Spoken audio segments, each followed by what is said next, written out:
But anyway, the 4 big mistakes. I want you to write these down. I'm going to talk you through them. Okay, the first mistake is wrong city. Okay, buying in the wrong city. And in brackets next to that, I want you to write minus $300,000 or minus 300K. Okay, because that's how much this mistake cost us. All right, so I got back from Timor in May 2003. Got a posting order to go from Darwin to Brisbane. So we're like, righto, let's hold off. We'll buy a house in Brisbane. Now, that's my ex-wife and I. The family, both our families lived in Brisbane predominantly, and they were saying to us, buy in Brisbane, buy a house, buy your own home first, okay? By the way, buy your own home first is bad advice 9 times out of 10, okay? Buying your own home first is a bad move 9 times out of 10, and I'll explain to you during the webinar why. But what do the middle class parents teach you to do? They tell you to buy your own home first. Big mistake, and I'm going to tell you why. So in 2004, Brisbane was actually at the end of a boom. So what had happened is in the previous 5 years, house prices in Brisbane had actually doubled from 1999 to 2004. They had doubled, and we were buying at precisely the wrong time to buy into a market, right, which is at the end of a boom. So what happens with property is prices just don't go up all the time, right?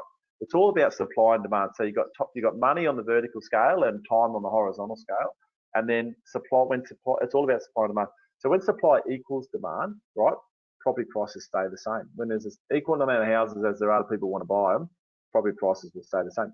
When there's more buyers than there are houses to buy, property prices go up, because what happens is the people compete with each other, right? And then they offer more money, and then house prices climb up. And then at some stage, what will happen is anyone who produces housing will start making more. When there's a boom, they'll start subdividing more land, start building more houses. And then what will happen is the supply will increase and it'll meet demand, and then we get a peak. And then at some stage, though, we'll end up oversupplying the market. That'll create a correction. And so prices will drop a bit and then it'll go flat again. So the 4 stages of a cycle are flat, boom, peak, correction. Okay? And at that point in time, Brisbane was at the tip of, it was at a peak, right? And it was the wrong city to buy.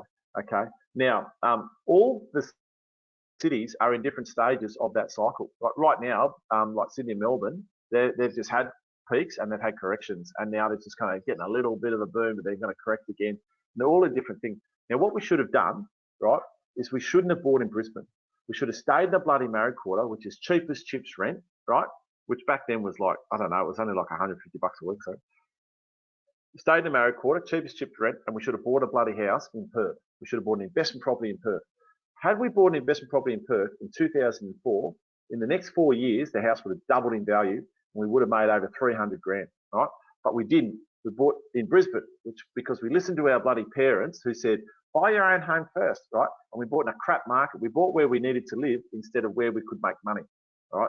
And the rich teach their kids, rent where you want to live and buy where you're going to make money, okay? Rent where you want to live and buy where you're going to make money. Really, really important.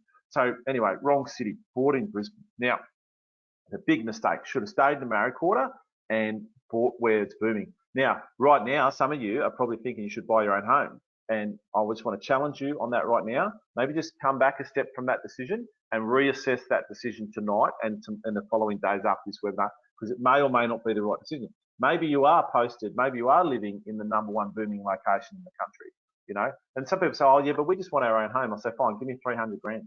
And they go, what do you mean? I said, well, that's the cost. That's the cost of not buying in the next 5 years, buying now in the market that's going to boom. Because you'll probably make 300, 400, 500 grand in the next 5 years if you buy in the right city that's going in the right direction. Really important. Okay. Wrong city, mistake number 1.